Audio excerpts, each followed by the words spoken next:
और उस बाकी को ऐसे घुमा दिया, वो अनबंडल होती चली गई, उधड़ गई, पूरी खुल गई और सीधी स्ट्रेट वो धागा खड़ा हो गया।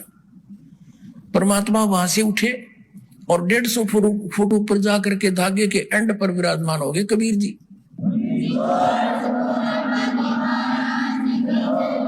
अब सामने अपने चित्र में देखा परमात्मा धागे पर बैठे हैं, लेकिन ये फोटो में इतना ऊंचाई नहीं दिखाई जा सकी।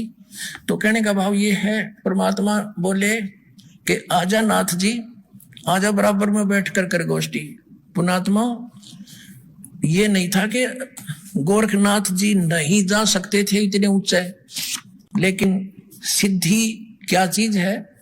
जैसे ये घड़ी है, ये सिद्ध कर दी मैकेनिकों ने, वैज्ञानिकों ने, कारीगरों ने, और इसके सामने चुंबक आ जा, यह सारी जाम हो जाएगी, इसकी सारी सिद्धि फेल हो जाएगी। तो वो तो चुंबक थे परमात्मा, और ये सिद्धि थी कृत्रिम इनके पास, वो सर्व सिद्धि युक्त परमात्मा समर्थ, उसके सामने उस नाथ जी की सिद्धि जाम होगी। फिर ऊपर ने उठना चाहा, जमीन पाकर न्यो पड़ा गदर देश, नो देखे लोग फिर हंसे, खूब ताली पीटी, नाथ जी तक गया चत। और परमात्मा ने ये धागे पर विराजमान होने से पहले कहा था, नाथ जी संता का काम, आपकी हमारी जो बात हुई है गोष्ठीकरण की हुई है, चर्चा, ज्ञान चर्चा, ये जादूगरी दिखाने की नहीं। नाथ जी दूना फूल गया, अकिन के पास कुछ है नहीं, इसलिए आनाकानी कर रहा है कि बात करनी है तो मेरे बराबर में आकर बैठो, वरना मुझसे बात मत करो। तब परमात्मा ने उसकी बात फड़क निकाली थी। फिर नाथ जी कहने लगे कि महाराज नीचे आ जाओ। अब समझ गया, क्योंकि जो कांटे के पहलवान होते हैं ना, वो घनी बकवाद नहीं करा करते, वो समझ जाते हैं कि तेरे से ये प्रबल है। तब उसी समय कहा कि आ जाओ महाराज, नीचे बात करेंगे। आगे अब ना पेटा भरा, न सोचा भाई कदे एक बार तो हो सके है और परीक्षा लेता हूं। तो फिर क्या कहा, गोरखनाथ ने कहा कि एक परीक्षा और लूंगा मैं आपकी, तो मान लूंगा तुझे विजयी। बोलो कबीर साहब बोले, बोलो कि मैं इस दरिया में छुपूंगा, मुझे खोज देना। कि चलो, गंगा उड़े साथ में थी, वहां गंगा के किनारे या गोष्ठी हो रही थी, घाट पर गए, गोरखनाथ ने डुबकी लगाई, मछली का रूप धारण कर लिया। परमात्मा ने पकड़े के मछली गोरखनाथ बना के पटड़ी में बैठा दिया, अकेले नाथ जी वो देखो।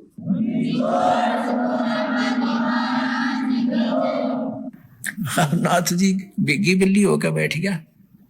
तब परमात्मा बताने लगे, तब गोरखनाथ ने पूछा, ये परमात्मा आप कौन हो, कहां से आए हो? तब मालिक बताने लगे, अवधू अवगत से चल आए, मेरा कोई भेद मर्म ना पाया। अविगत से, जो जिस स्थान से कोई परिचित नहीं, सतलोक से चल कर आया हूं, प्रोक्त स्थान से, उस धूलोक से चल कर आया हूं मैं। अवधू अवगत से चल आया, मेरा कोई भेद मर्म ना पाया।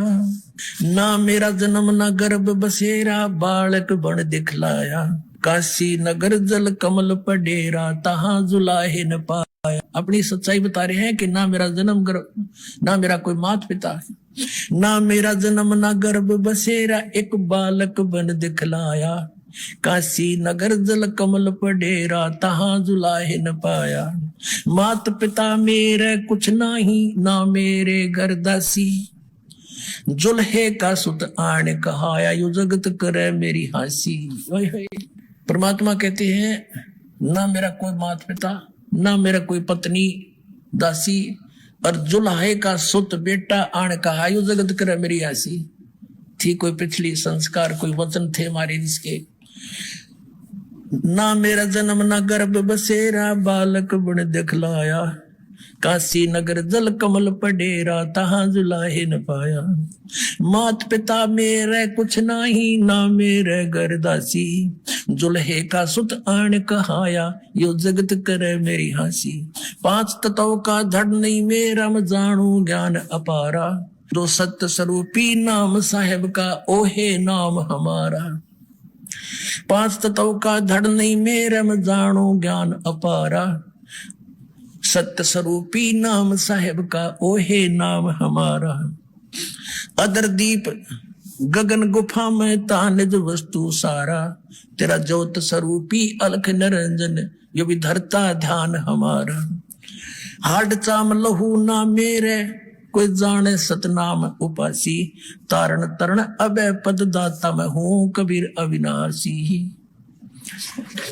पुणात्मा परमात्मा ने क्या कहा कि मात पिता मेरे नाना मेरे गरदासी, और जुल्हे का सुत आण कहा जगत करे मेरी आसी। फिर क्या बताया कि